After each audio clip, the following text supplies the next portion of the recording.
YouTube channel से आपका स्वागत करता हूं। आज शंख की महिमा के बारे में जानकारी लेंगे।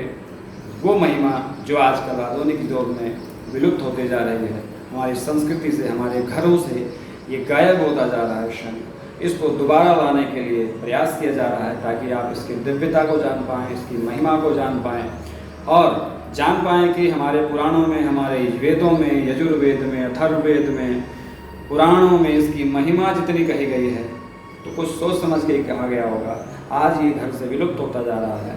इस दिव्य रत्न को हम अपने घरों से दूर करते जा रहे हैं और संगीत के क्षेत्र में, वाणी के क्षेत्र में, विभिन्न क्षेत्रों में ये लाभकारी चीज़ है। शंख की महिमा इतनी थी कि इससे धार्मिक महत्व तो इसका है ही, लेकिन इसके साथ साथ इसका वैज्ञानिक महत्व भी है। वैज्ञानिक महत्व पहले बता देना चाहूँगा क्योंकि आजकल वैज्ञानिक दौर है, आधुनिक ज़माना है। तो वैज्ञानिक तत्व इसका ये है कि वैज्ञानिक भी मानते हैं कि शंख ध्वनि से आसपास का वातावरण शुद्ध हो जाता है। कई कीटाणु, कई जीवाणु हैं जो नष्ट हो जाते हैं इसकी ध्वनि से। आसपास का वातावरण शुद्ध होता है। इसमें कैल्शियम की मात्रा बहुत मात्रा में होती है। यदि कोई बालक वाणी दोष हो, तुतलाता हो, हकलाता हो, यदि वो शंख बजाए तो उसकी वाणी में दिव्यता आ जाती है। इसके शंख में जल भरकर रात में रख दीजिए और उसको अगले दिन पिला दीजिए, आप देखेंगे कि उसके वाणी में दिव्यता आ जाएगी। मुगल काल में तानसेन एक बहुत अच्छे संगीतकार हुए हैं, आपने सुना होगा। तो उनके बचपन में उन्होंने शंख बजाने से ही शुरुआत की थी और शंख ही शुरू के वर्षों में उन्होंने बजाया था। तो शंख के कारण उनके वाणी में, उनके संगीत में इतने दिव्यता आ गई कि आप तो जानते हैं नवरत्नों में से थे अकबर के तानसेन।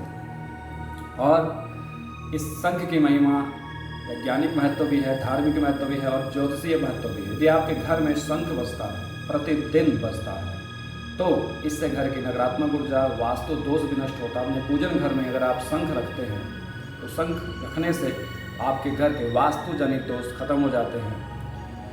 और शंख रखा कैसे जाता है? जब कहीं दिव्य स्थान पर हम रखते हैं तो शंख रखने का तरीका ये है, ये जो पोर्शन है ये वाला, ये अपनी तरफ होना चाहिए और ये जो चोंच वाली जो ये आप देख रहे हैं पार्ट, ये भगवान की तरफ होना चाहिए। यानी मुँह वाला ये जो पोर्शन है ये अपनी तरफ होना चाहिए और चोंच वाली जो है ये ईश्वर की तरफ होनी चाहिए। और यजुर्वेद में, अथर्ववेद में, ब्रह्म वैवर्त पुराण में इसकी महिमा बताई गई है।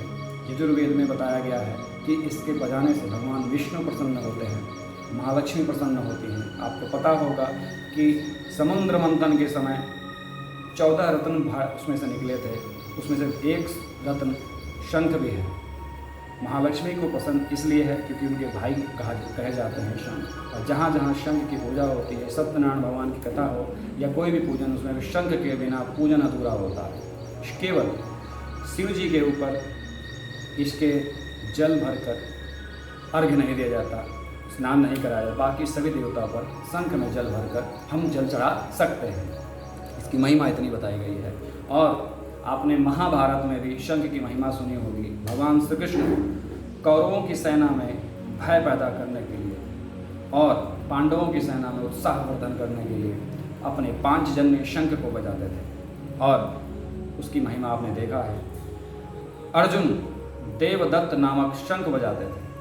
अनंत विजय जो शंख है वो युधिष्ठिर बजाते थे और भीष्म पितामह पौंड्रिक नामक शंख बजाकर अपने उत्साह का वर्धन करते थे, अपने सेना में उत्साह वर्धन करते थे। और एक विशेष और ध्यान रखने वाली बात है, शंख प्रत्येक परिवार में एक होना चाहिए और अपना शंख किसी को देना नहीं चाहिए।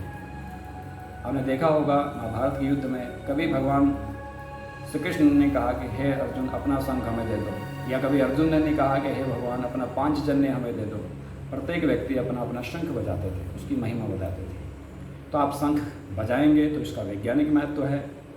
3 प्रकार के शंख होते हैं, एक होता है दक्षिणावर्ती, एक होता है मध्यवर्ती और तीसरा होता है वामावर्ती। भगवान विष्णु दक्षिणावर्ती शंख धारण करते हैं और महालक्ष्मी वामावर्ती शंख धारण करते हैं। और यदि आप इसका प्रयोग करते हैं तंत्र शास्त्र में, ज्योतिष शास्त्र में दक्षिणावर्ती शंख की महिमा बताई गई है। यदि आपके घर में दक्षिणावर्ती शंख है, यदि आप व्यापार में घाटा हो रहा है, आपके दुकान में घाटा हो रहा है और घर में नकारात्मक व्याधि है, तो आप शंख का प्रयोग कर सकते हैं। नकारात्मक शक्तियाँ ह्रास हो जाएंगी और व्यापार में यदि ह्रास हो जाता, आप मोती शंख या श्री गणेश शंख अपने दुकान में या व्यापार स्थल पर स्थापित कीजिए पूजन घर में। आप देखेंगे 1 माह के अंदर अंदर आपके व्यापार में वृद्धि होने लगेगी, अच्छा वातावरण हो जाएगा और व्यापार स्तर के जो वास्तु दोष हैं उसका भी निराकरण होता है। और प्रतिदिन आप शंख बजाएं तो उससे भी बहुत अच्छा लाभ होता है।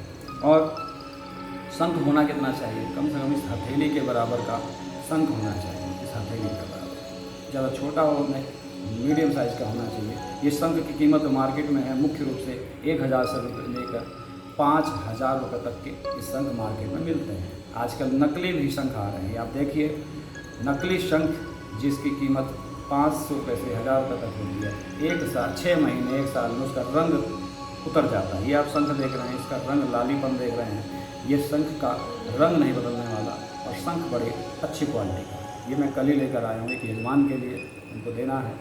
तो बहुत अच्छा शंख है ये, इसका प्रयोग करें। शंख प्रयोग करने से हमारे प्राचीन सभ्यता में आजकल मनुष्य आधुनिकता की तरफ बढ़ता जा रहा है और शंख बजाना, तिलक लगाना, शिखा रखना ये एक पुरानी बात हो चुकी है, अंधविश्वास माना जाता है। लेकिन हमारे पूर्वजों ने जो ये संपत्ति हमें दी है उसका हमें प्रयोग करना चाहिए। प्रतिदिन छोटे छोटे बच्चे हमारे घर में शंख बजाते हैं, आप देखेंगे इसका लाभ। लेकिन हम ये संस्कृति हमें ही अपने बच्चों को देना होता है ताकि वो अपने आगे बढ़ा सकें। तो शंख का प्रयोग करके उनकी वाणी शुद्ध होती है। बच्चों की जो व्यक्ति हकलाते हैं, भाषण ना दे पाते हैं, कोरोना टाइम में बताया जा रहा है कि गुब्बारे फुलाइए।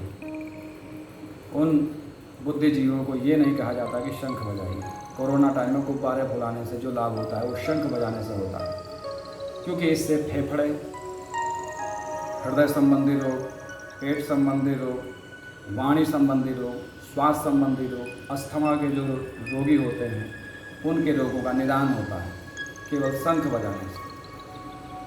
और हार्ट, आपने देखा होगा, मुख्य रूप से देखा होगा, जो व्यक्ति शंख का प्रयोग करता है, आप इसका सर्वे कर लीजिएगा, जो व्यक्ति शंख बजाता है उस व्यक्ति के अंदर हार्ट संबंधी, श्वसन संबंधी, पेट संबंधी, वाणी संबंधी दोष नहीं रहता। मेरी नज़र में तो 99% मैंने सर्वे किया है, जो व्यक्ति शंख बजाता है वो इन रोगों से दूर रहता है। बाबा से पेट संबंधी कई रोगों में निराकरण करता है हमारे। अगर इसमें जल भर कर प्रतिदिन पिया जाए तो शरीर में कैल्शियम की मात्रा को दूर करता है, कमी को दूर करता है। बहुत ही लाभकारी शंख है और यजुर्वेद, यजुर्वेद समस्त पुराणों, वेदों में इसकी महिमा बताई गई है। और जहाँ पर ये रहता है वहाँ माँ लक्ष्मी, विष्णु जी की कृपा बनी रहती है। तो इसका हम प्रयोग क्यों ना करें। तो आप सभी दर्शकों से अनुरोध है कि अपने घर में शंख ले आइए। और शंख लाना कब चाहिए? शुक्रवार में, महालक्ष्मी का दिन है, स्वास्थ्य सिद्धि योग में, गुरु पुष्य योग में, रवि पुष्य योग में, दीपावली की रात में, धनतेरस में, अक्षय तृतीया में शंख को नया लाना चाहिए और उसको दूध भरकर गंगा जल से धोकर स्वास्तिक का चिन्ह बनाकर स्वस्ति वाचन पढ़ते हुए, अक्षत उस पर डालते हुए इसका प्रयोग करना चाहिए। और बजाना कब चाहिए? शंख कभी भी पूरे दिन नहीं बजाना चाहिए। शंख या तो सुबह या शाम को बजाना चाहिए और कम से कम 3 बार बजाना चाहिए। पूजन के बाद स्टार्टिंग में आप अगर शंख बजाते हो तो अच्छा वातावरण बनता है। पूरे दिन में नहीं बजाना चाहिए। यदि आप कहीं पूजन कराने जा रहे हैं, कहीं पूजन का भी माहौल है, वहाँ तो बजा सकते हैं, लेकिन सुबह और शाम को बजाना चाहिए। और यदि आप नया शंख लेकर आते हैं और लक्ष्मी जी की कृपा प्राप्त करना चाहते हैं तो हम श्री लक्ष्मी सहोदराय नमः नामक मंत्र से यदि आप 108 मंत्र जाप करते हैं तब इसको आप अभिमंत्रित करके शंख का प्रयोग कर सकते हैं।